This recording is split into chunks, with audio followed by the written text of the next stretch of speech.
सरकार लाई है विद्यार्थियों के लिए डिजिटल लाइब्रेरी। बच्चों के उज्जवल भविष्य के लिए बिहार सरकार है सदा अग्रसर और तैयार। कक्षा 1 से कक्षा 12 तक की सभी पाठ्य पुस्तक पूरक सामग्री एवं वीडियो अब शिक्षा विभाग बिहार सरकार द्वारा विकसित पोर्टल पर है उपलब्ध। अध्ययन सामग्री देखने के लिए BEPCLots.bihar.gov.in पर विजिट करें अथवा एंड्रॉइड मोबाइल पर गूगल प्ले स्टोर से E-Lots ऐप डाउनलोड करें। शिक्षकों, अभिभावकों एवं बच्चों से अनुरोध है कि इस ई-लाइब्रेरी का अधिक से अधिक लाभ उठाएं और अपनी पढ़ाई जारी रखें।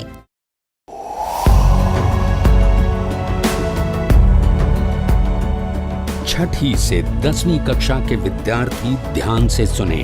खास आपके लिए हैं इंस्पायर अवार्ड्स मानक। DST और NIF द्वारा हर साल हो रहे इंस्पायर अवार्ड्स मानक के पहले राष्ट्रीय पुरस्कार विजेता हैं। विजेता आप भी हो सकते हैं, इसलिए किसी भी क्षेत्र में साइंस और टेक्नोलॉजी पर आधारित अपने इनोवेटिव आइडियाज के साथ तैयार हो जाइए। जानते हैं ना, आप में से 1 लाख स्टूडेंट्स को 10-10 हजार रुपए मिलेंगे अपने आइडियाज को प्रोटोटाइप बनाने के लिए। उसके बाद दुनिया सराहेगी आपका हुनर जब पहुंचेगा आपका आइडिया लोगों तक प्रोडक्ट के रूप में। तो अपने ओरिजिनल इनोवेटिव आइडियाज को स्कूल में जमा करें। बेस्ट आइडियाज आगे बढ़ाए जाएंगे ऑफिशियल वेबसाइट पर, और हाँ, जल्दी आज ही जमा करें। So good luck with inspire awards मानक।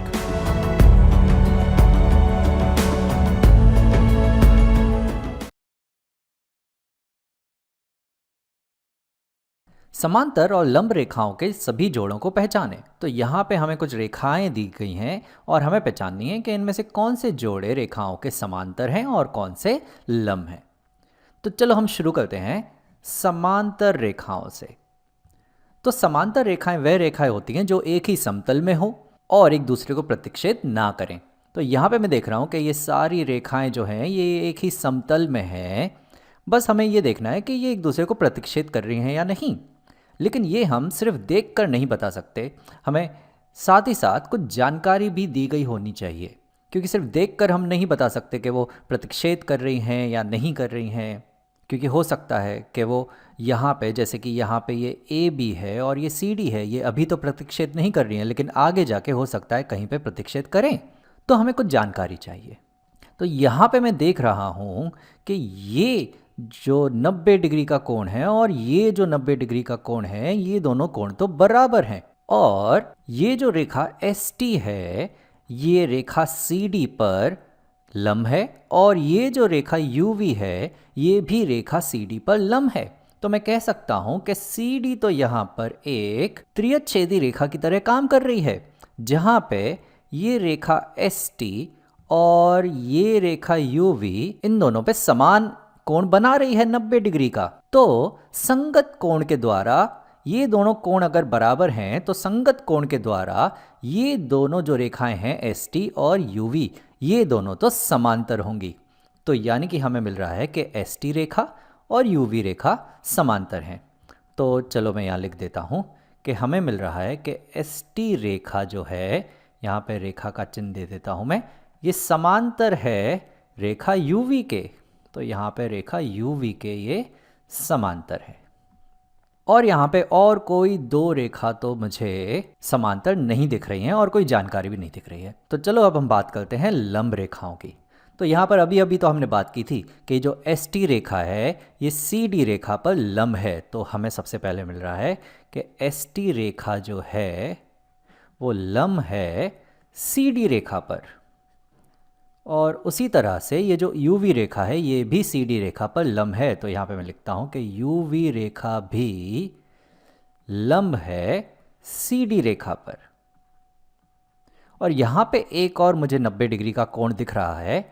तो यहाँ पे मैं देख सकता हूँ कि ये जो WX रेखा है ये लंब है AB रेखा पर। तो यहाँ पे मैं लिख लेता हूँ कि ये जो WX रेखा है ये लंब है रेखा AB पर। तो यहाँ पे मैं लिख देता हूँ रेखा AB। और कोई तो मुझे 90 डिग्री यहाँ नहीं दिया गया है। और अगर बात करें ये AB और ये CD रेखा की, तो मुझे लग रहा है कि ये कहीं आगे जाके एक दूसरे से प्रतिच्छेद करने वाली हैं। तो यहाँ पे देख के तो मैं नहीं बता सकता कि ये प्रतिच्छेद करेंगे या ये समांतर हैं या ये लंब है। कम से कम हमें यहाँ पे ये वाला कोण देना चाहिए था। अगर ये वाला कोण हमें कुछ दिया होता तो हम इसके बारे में जानकारी निकाल सकते थे, पर यहाँ पे ये कोण या ये कोण हमें कुछ भी नहीं दिया गया है, तो हम नहीं बता सकते कि ये ए बी रेखा और ये सी डी रेखा समांतर हैं या ये सी डी रेखा इस डब्ल्यू एक्स रेखा के लंब है। हम कुछ भी नहीं बता सकते। तो फिलहाल मैं सिर्फ इतना बता सकता हूँ कि ये दोनों रेखाएं समांतर हैं और ये तीन जोड़े एक दूसरे पे लंब हैं।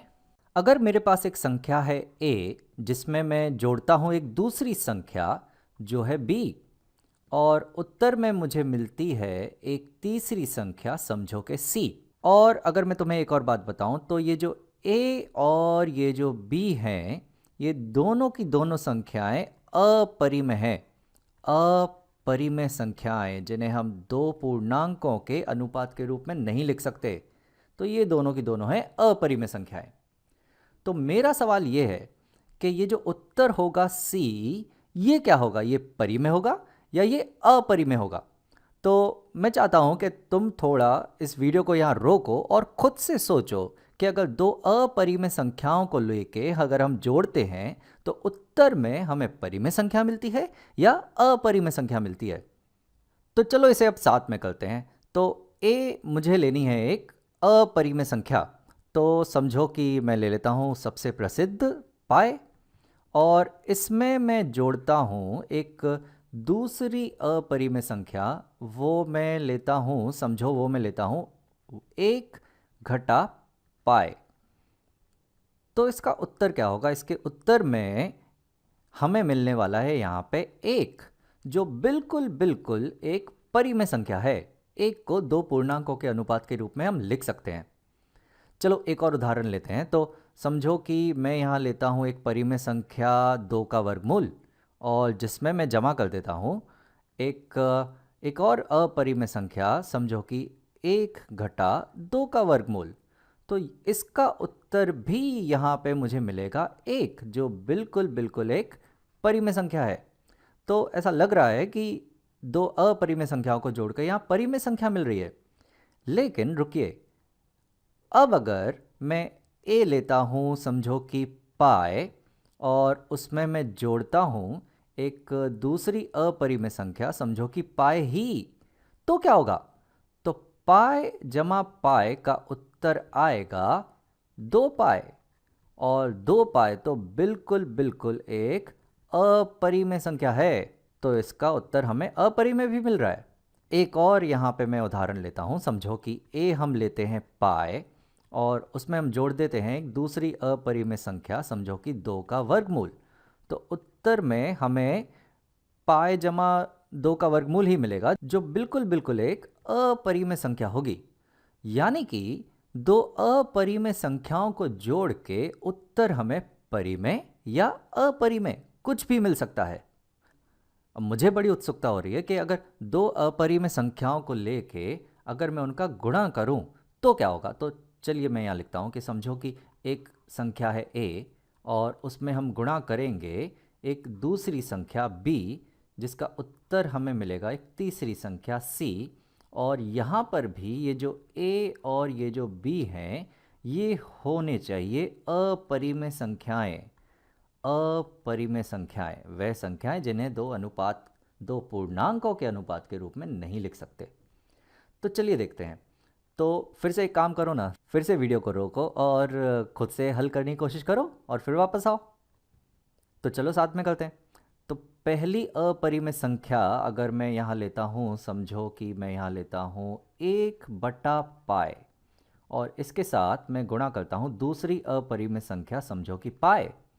तो उत्तर में तो ये पाई और पाई कट जाएंगे और मुझे उत्तर में मिलेगा सिर्फ 1, जो बिल्कुल बिल्कुल एक परिमेय संख्या है।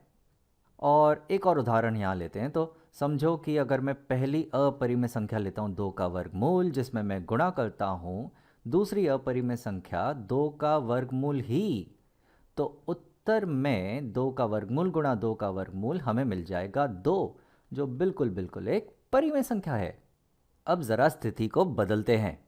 तो अब अगर a जो अपरिमेय संख्या है वो मैं लेता हूँ यहाँ पे समझो कि पाई, और उसमें गुणा करता हूँ एक दूसरी अपरिमेय संख्या पाई ही, तो उत्तर में हमें मिलेगा पाई का वर्ग, जो बिल्कुल बिल्कुल एक अपरिमेय संख्या है।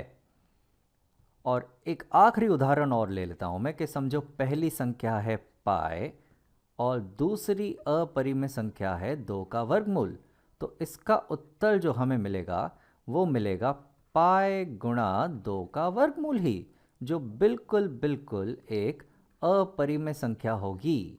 यानी कि गुणनफल करके भी हमें उत्तर में परिमेय या अपरिमेय संख्या कुछ भी मिल सकती है, वो बिल्कुल निर्भर करता है कि ए और बी संख्याएं कौन सी दी गई हैं।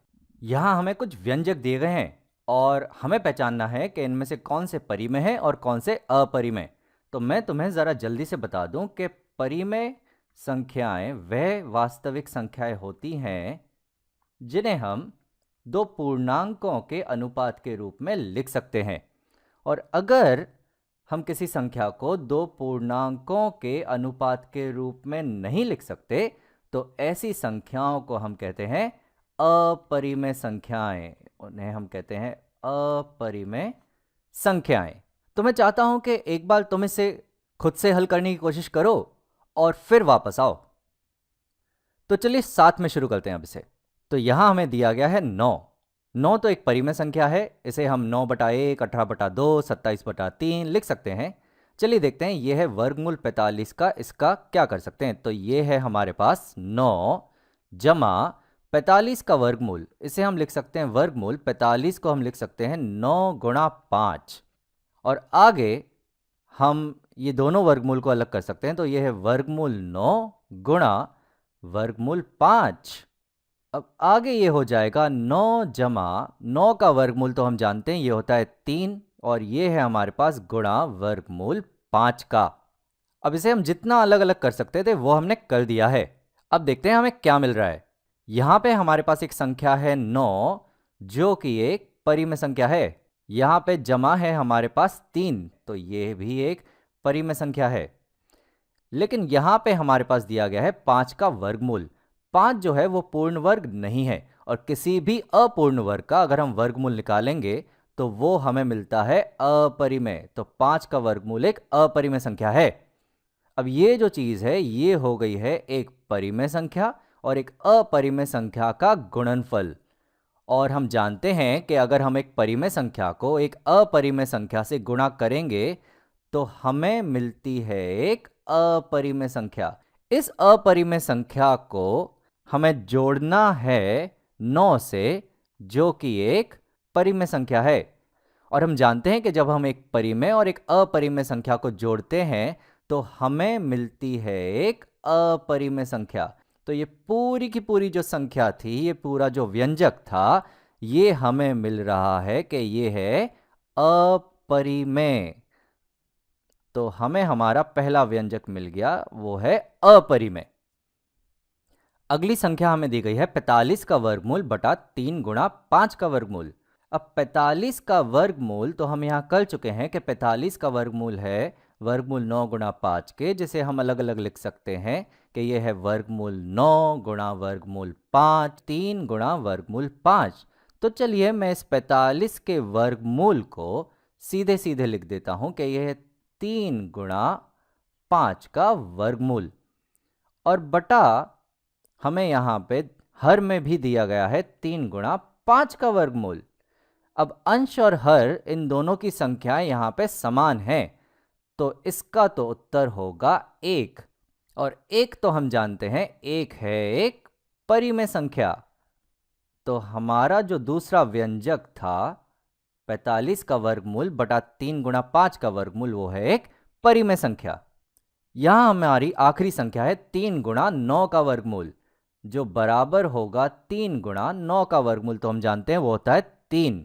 तो 3 गुणा 3 तो हो जाएगा 9, और 9 तो एक परिमेय संख्या है। तो हमारा जो आखिरी व्यंजक है वो है एक परिमेय संख्या। तो हमने सारे व्यंजकों को पहचान लिया।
Telekovic ka na dia kata.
नमस्कार।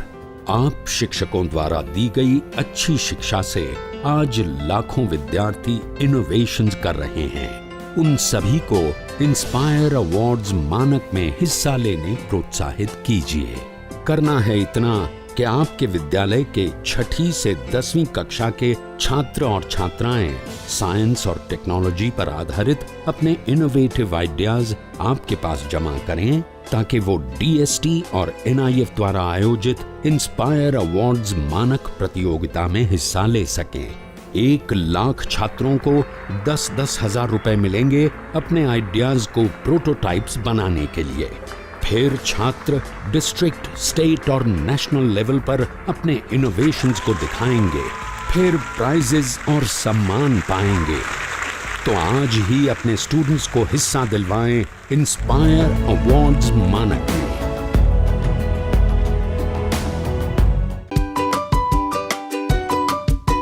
आज मैं पुनः आपके समक्ष एक नए पाठ नाखून क्यों बढ़ते हैं को लेकर उपस्थित हूँ।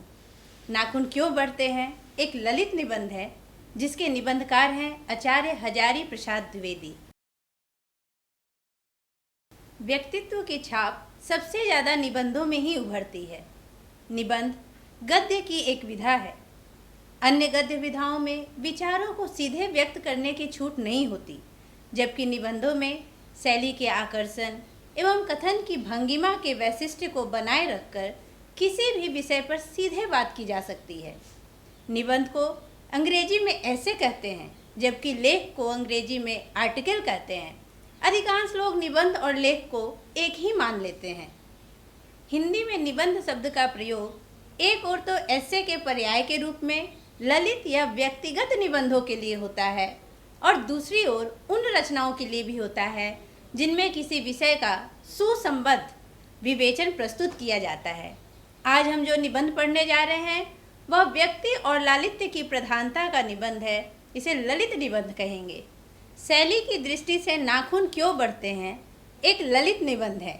इस ललित निबंध को पढ़ने से पहले हम ललित निबंध के गुण या उसकी विशेषता को देखेंगे। ललित निबंध, अभी मैंने चर्चा किया ललित निबंध के बारे में।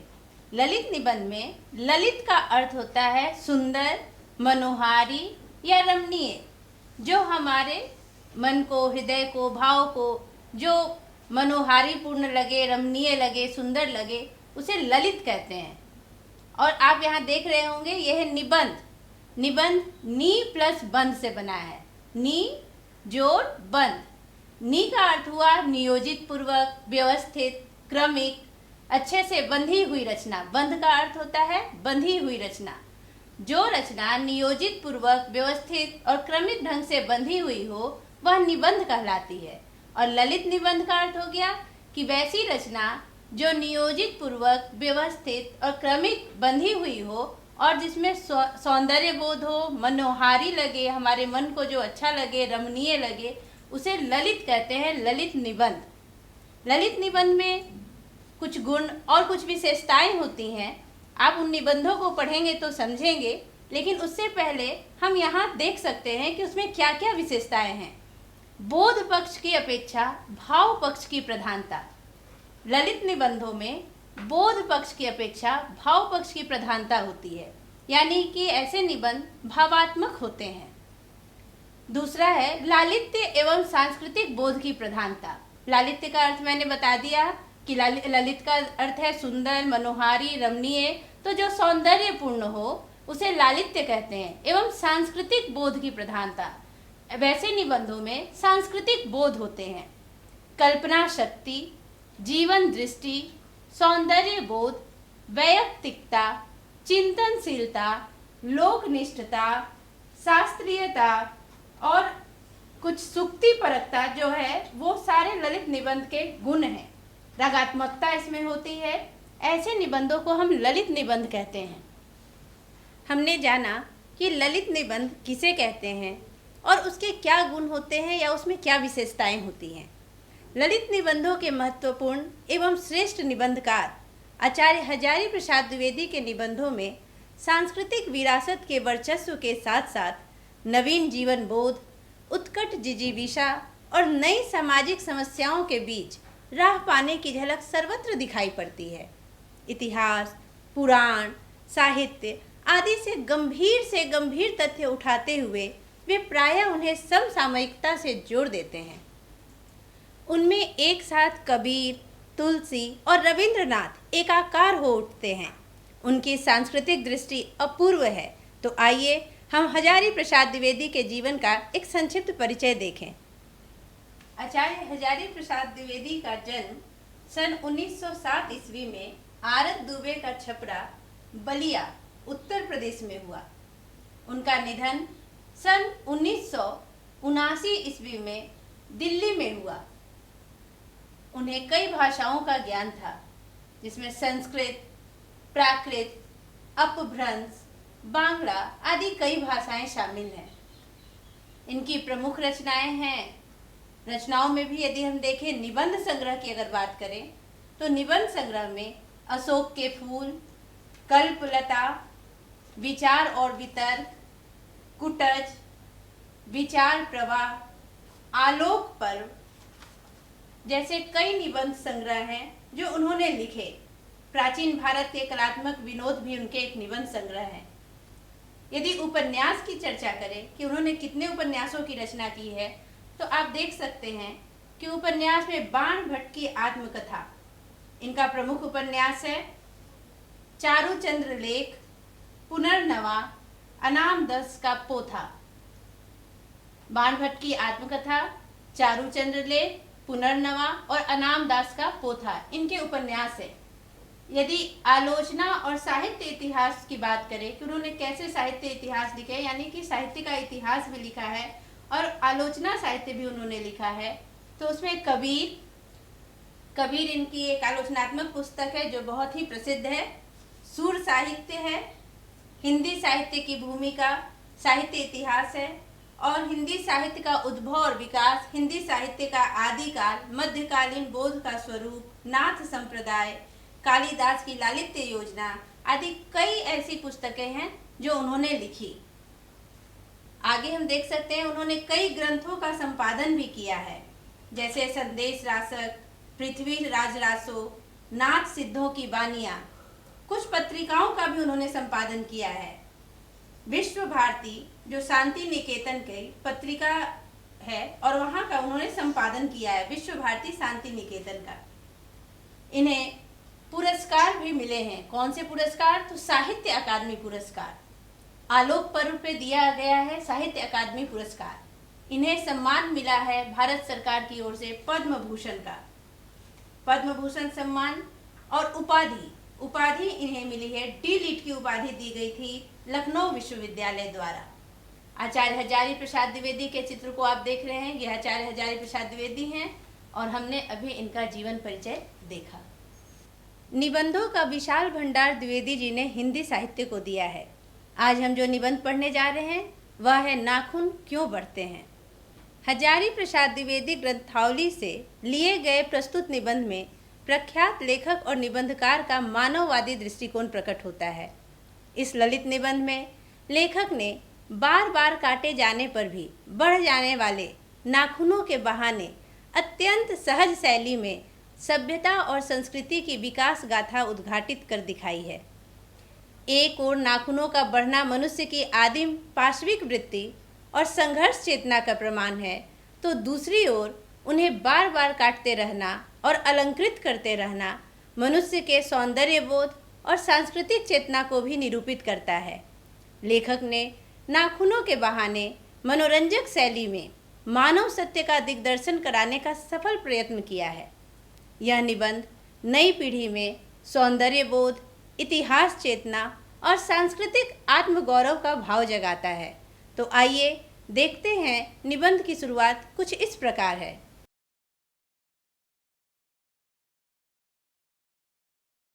निबंध की शुरुआत कुछ इस प्रकार है। बच्चे कभी कभी चक्कर में डाल देने वाले प्रश्न कर बैठते हैं। अल्पज्ञ पिता बड़ा दयनीय जीव होता है। मेरी छोटी लड़की ने जब उस दिन पूछ दिया कि आदमी के नाखून क्यों बढ़ते हैं, तो मैं कुछ सोच ही नहीं सका। हर तीसरे दिन नाखून बढ़ जाते हैं। बच्चे कुछ दिन तक अगर उन्हें बढ़ने दें तो माँ बाप अक्सर उन्हें डांटा करते हैं, पर कोई नहीं जानता कि ये अभागे नाखून क्यों इस प्रकार बढ़ा करते हैं। काट दीजिए, वे चुपचाप दंड स्वीकार कर लेंगे, पर निर्लज अपराधी की भांति फिर छूटते ही सेंध पर हाजिर। आखिर ये इतने बेहया क्यों हैं? निबंध की शुरुआत एक प्रश्न से हो रही है। लेखक यानी द्विवेदी जी की पुत्री जिज्ञासावश एक मासूम सा सवाल पूछती है कि नाखून क्यों बढ़ते हैं। इसी बाल सुलभ प्रश्न नाखून क्यों बढ़ते हैं का उत्तर देने के लिए द्विवेदी जी ने विचारों का ताना बाना बुना है तथा ज्ञान के विभिन्न क्षेत्रों में झांकने का प्रयास किया है। आगे देखते हैं कि लेखक इस प्रश्न में अंतर्निहित व्यापक अर्थ को किस प्रकार खोलते हैं। वे कहते हैं कि कुछ लाख ही वर्षों की बात है जब मनुष्य जंगली था, बनमानुष जैसा। उसे नाखून की ज़रूरत थी। उसकी जीवन रक्षा के लिए नाखून बहुत ज़रूरी थे। असल में वही उसके अस्त्र भी थे, दांत भी थे, पर नाखून के बाद ही उनका स्थान आता था। उन दिनों उन्हें जूझना पड़ता था, प्रतिद्वंदियों को पछाड़ना पड़ता था। नाखून उसके लिए आवश्यक अंग था। फिर धीरे धीरे वह अपने अंग से बाहर की वस्तुओं का सहारा लेने लगा। पत्थर के ढेले और पेड़ों की डालें काम में लाने लगा। रामचंद्र जी की वानरी सेना के पास भी ऐसे ही अस्त्र थे। उसने हड्डियों के भी हथियार बनाए। इन हड्डी के हथियारों में सबसे मजबूत और सबसे ऐतिहासिक था देवताओं के राजा का वज्र, जो दधीची मुनि की हड्डियों से बना था। मनुष्य और आगे बढ़ा। उसने धातु के हथियार बनाए। जिनके पास लोहे के अस्त्र और शस्त्र थे वे विजयी हुए। देवताओं के राजा तक को मनुष्यों के राजा से इसलिए सहायता लेनी पड़ती थी कि मनुष्यों के पास लोहे के अस्त्र थे। असुरों के पास अनेक विद्याएं थी, पर लोहों के अस्त्र नहीं थे, शायद घोड़े भी नहीं थे। आर्यों के पास ये दोनों चीज़ें थीं। आर्य विजयी हुए। फिर इतिहास अपनी गति से बढ़ता गया। नाग हारे, सुपर्ण हारे, यक्ष हारे, गंधर्व हारे, असुर हारे, राक्षस हारे। लोहे के अस्त्रों ने बाजी मार ली। इतिहास आगे बढ़ा। पलीते वाली बंदूकों ने, कारतूसों ने, तोपों ने, बमों ने, बम वर्षक वायुयानों ने इतिहास को किस कीचड़ भरे घाट तक घसीटा है, यह हम सबको मालूम है। नखधर मनुष्य अब एटम बम पर भरोसा करके आगे की ओर चल पड़ा है, पर उसके नाखून अब भी बढ़ रहे हैं। अब भी प्रकृति मनुष्य को उसके भीतर वाले अस्त्र से वंचित नहीं कर रही है। अब भी वह याद दिला रही है कि तुम्हारे नाखून को भुलाया नहीं जा सकता। तुम वही लाख वर्ष पहले के नख दंतावलंबी जीव हो, पशु के साथ एक ही सतह पर विचरण करने वाले और चरने वाले। निबंध के इस अंश में द्विवेदी जी कहते हैं कि मानव इतिहास में एक समय ऐसा भी रहा होगा जब मनुष्यों को इन नाखूनों की जरूरत थी। जब मनुष्यों का अस्त्रों शस्त्रों से परिचय नहीं था, तब इन्हीं नाखूनों से उन्होंने अपनी रक्षा हेतु सबसे प्रबल अस्त्र इसे समझा होगा। अपनी बर्बर अवस्था में जब मनुष्य बनमानुष की तरह थे, तब अपनी रक्षा और शिकार के लिए दांतों और नाखूनों का इस्तेमाल करते थे। लेकिन आज नाखूनों का ऐसा कोई उपयोग बाकी नहीं रह गया है। नाखून उस बर्बर युग की देन है जब मनुष्य इसका इस्तेमाल हथियार के रूप में करता था। मानव सभ्यता के विकास की कहानी में अपनी जीवन रक्षा हेतु नाखून, दांत, पत्थरों का उपयोग शुरुआत के हथियार है। किंतु समय के साथ मनुष्यों का विकास हुआ।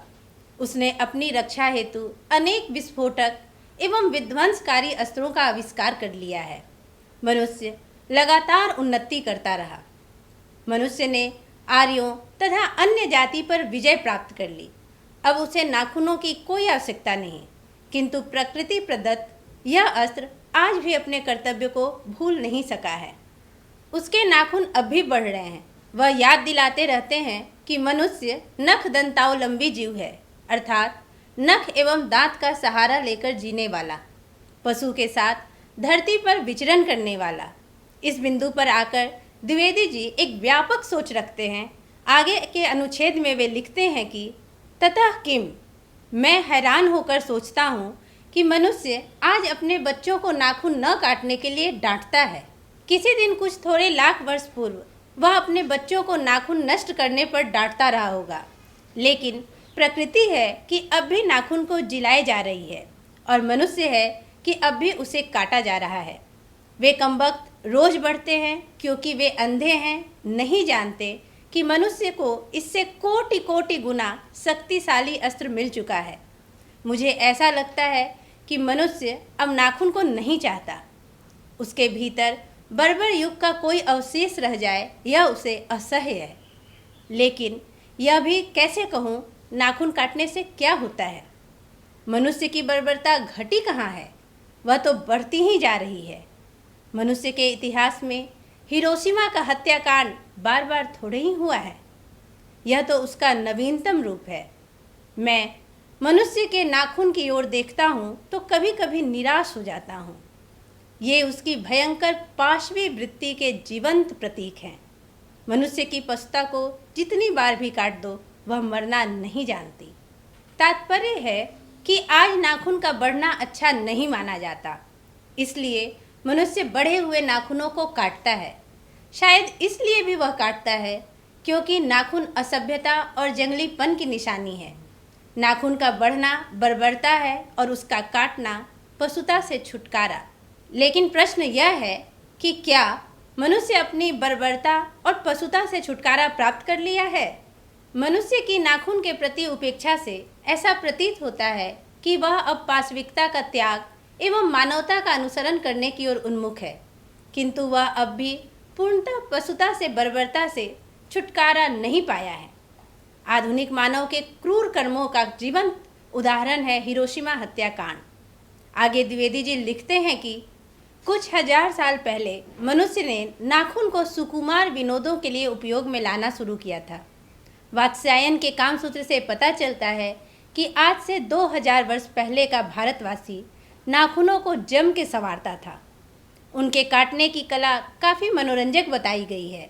त्रिकोण, वर्तुलाकार, चंद्राकार, दंतुल आदि विविध आकृतियों के नाखून उन दिनों विलासी नागरिकों के न जाने किस काम आया करते थे। उनको सिकथक यानी मोम और अलकतक यानी आलता से यत्नपूर्वक रगड़कर लाल और चिकना बनाया जाता था। गौर देश के लोग उन दिनों बड़े बड़े नख को पसंद करते थे और दाक्षिणात्य लोग छोटे नखों को। अपनी अपनी रुचि है और देश के काल के भी अपनी रुचि है। मानव शरीर का अध्ययन करने वाले प्राणी विज्ञानियों का निश्चित मत है कि मानव चित्त की भांति मानव शरीर में भी बहुत सी अभ्यास जन्य सहज वृत्तियाँ रह गई हैं। दीर्घ काल तक उनको इनकी आवश्यकता रही है। अतएव शरीर ने अपने भीतर एक ऐसा गुण पैदा कर लिया है कि वे वृत्तियाँ अनायास ही और शरीर के अनजाने में भी अपने आप काम करती हैं। नाखून का बढ़ना उसमें एक है, केस का बढ़ना दूसरा और दांत का दोबारा उठना तीसरा है, पलकों का गिरना चौथा है। और असल में सहजात वृत्तियाँ अनजान स्मृतियों को ही कहते हैं। हमारी भाषा में इसके उदाहरण मिलते हैं।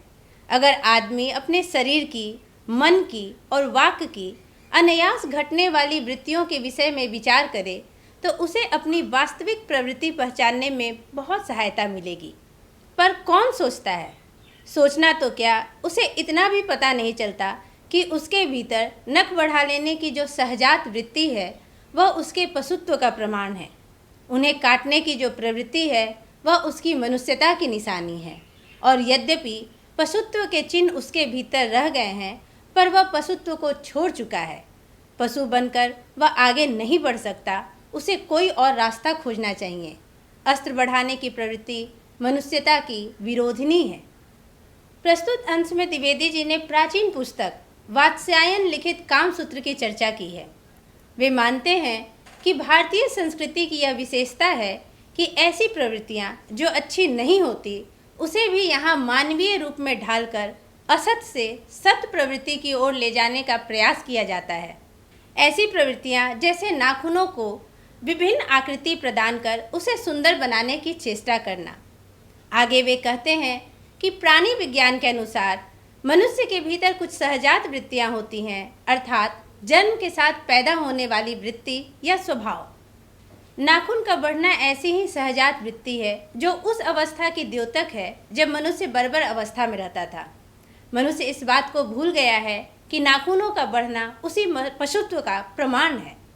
बाहरी तौर पर वह पशुत्व को छोड़ चुका है, लेकिन पशुत्व का चिन्ह अब भी विद्यमान है जिसे वह बढ़ने पर बार बार काट देना चाहता है। लेकिन क्या मनुष्य ने सचमुच मनुष्यता को अपना लिया है? नाखून भले ही काटे जा रहे हों, किंतु हथियार तो बढ़ा ही रहे हैं। हथियार बनाने की प्रवृत्ति भी मनुष्यता की विरोधी है।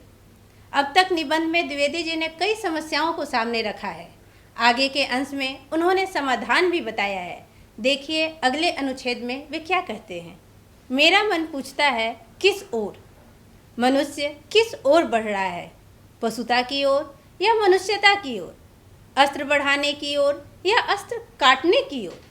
मेरी निर्बोध बालिका ने मानो मनुष्य जाति से ही प्रश्न किया है। जानते हो नाखून क्यों बढ़ते हैं? यह हमारी पशुता के अवशेष हैं।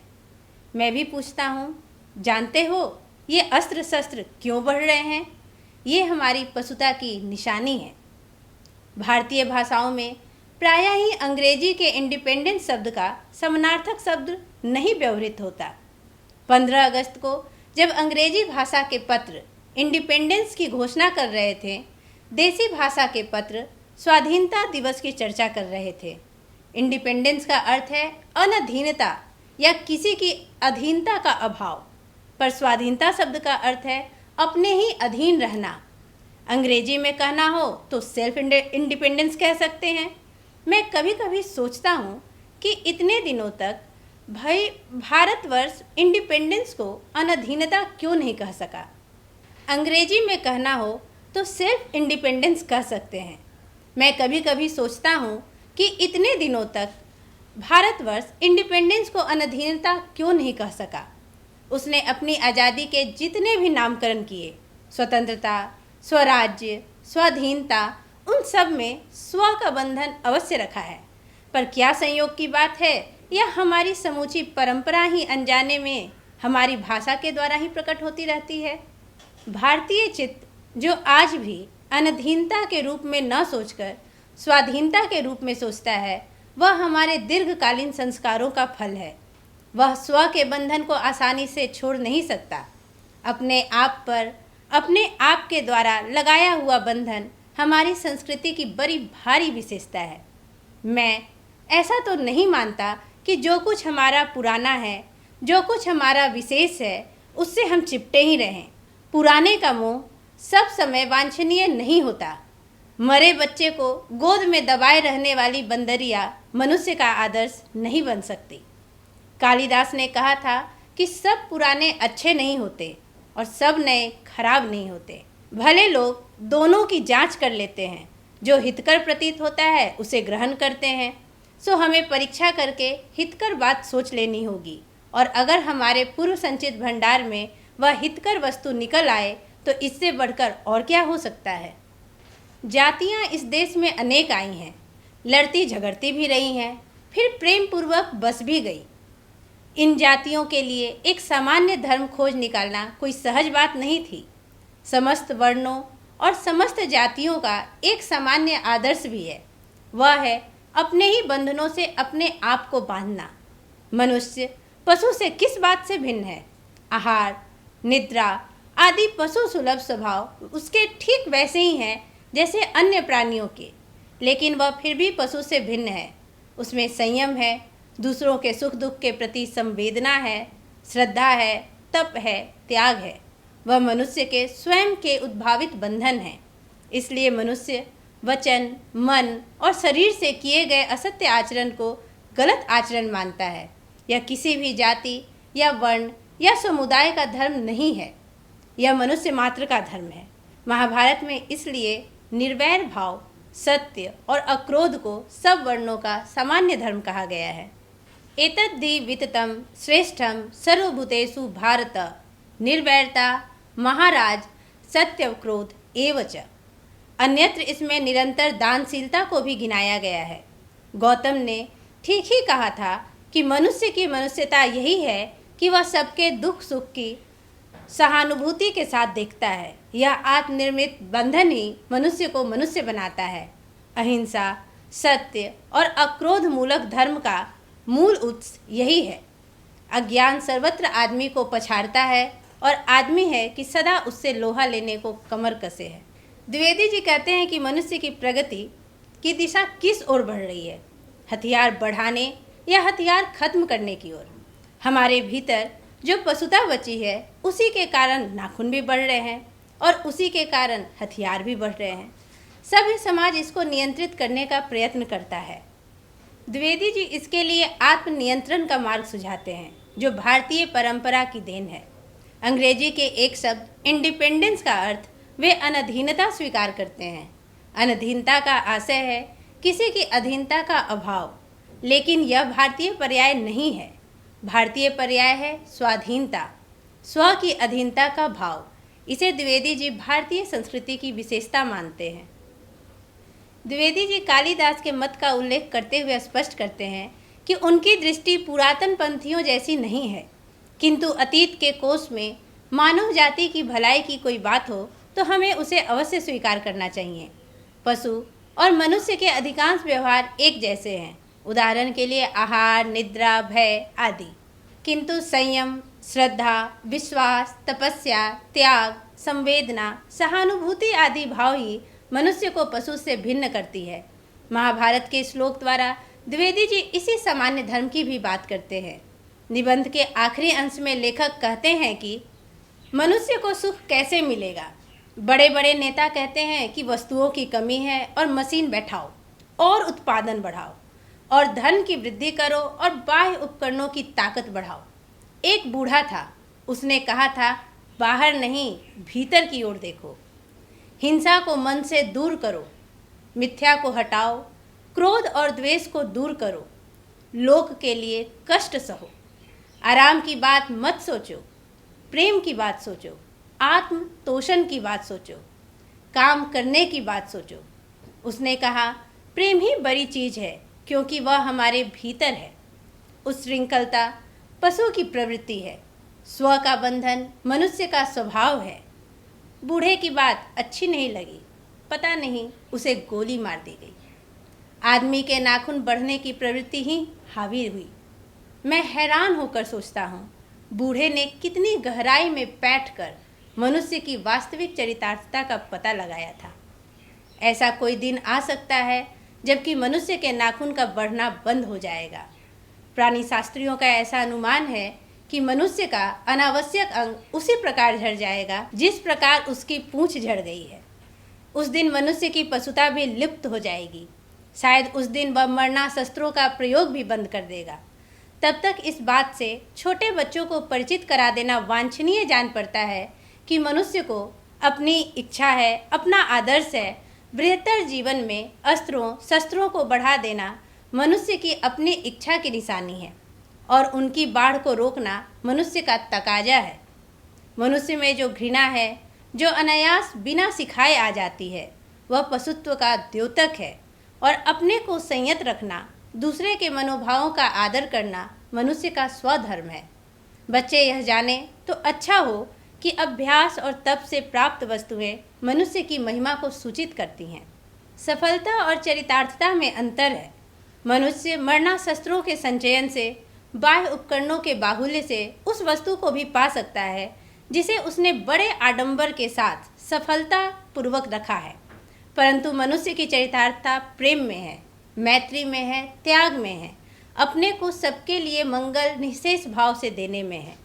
नाखून का बढ़ना मनुष्य की उस अंध सहजात वृत्ति का परिणाम है जो उसके जीवन में सफलता ले आना चाहती है।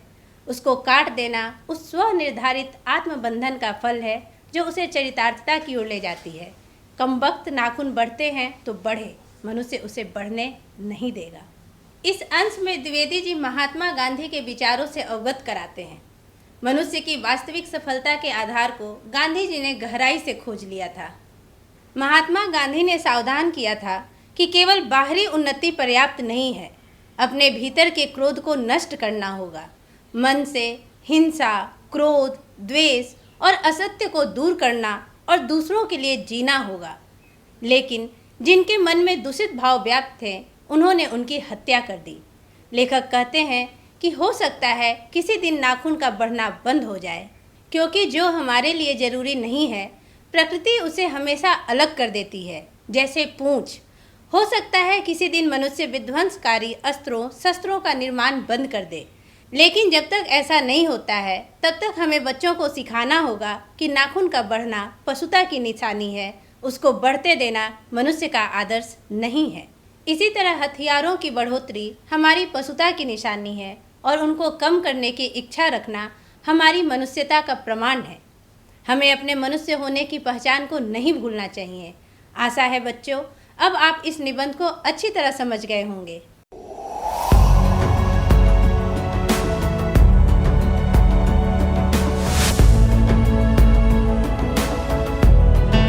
नमस्कार। आप शिक्षकों द्वारा दी गई अच्छी शिक्षा से आज लाखों विद्यार्थी इनोवेशंस कर रहे हैं। उन सभी को इंस्पायर अवार्ड्स मानक में हिस्सा लेने प्रोत्साहित कीजिए। करना है इतना कि आपके विद्यालय के 6ठी से 10वीं कक्षा के छात्र और छात्राएं साइंस और टेक्नोलॉजी पर आधारित अपने इनोवेटिव आइडियाज आपके पास जमा करें, ताकि वो DST और NIF द्वारा आयोजित इंस्पायर अवार्ड्स मानक प्रतियोगिता में हिस्सा ले सकें। 1 लाख छात्रों को 10-10 हजार रुपए मिलेंगे अपने आइडियाज को प्रोटोटाइप्स बनाने के लिए। फिर छात्र डिस्ट्रिक्ट, स्टेट और नेशनल लेवल पर अपने इनोवेशंस को दिखाएंगे, फिर प्राइजेस और सम्मान पाएंगे। तो आज ही अपने स्टूडेंट्स को हिस्सा दिलवाएं इंस्पायर अवार्ड्स मानक में।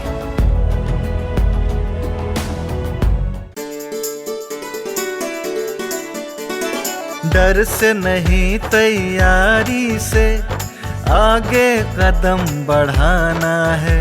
रुकी जिंदगी में चहल पहल वापस फिर से लाना है।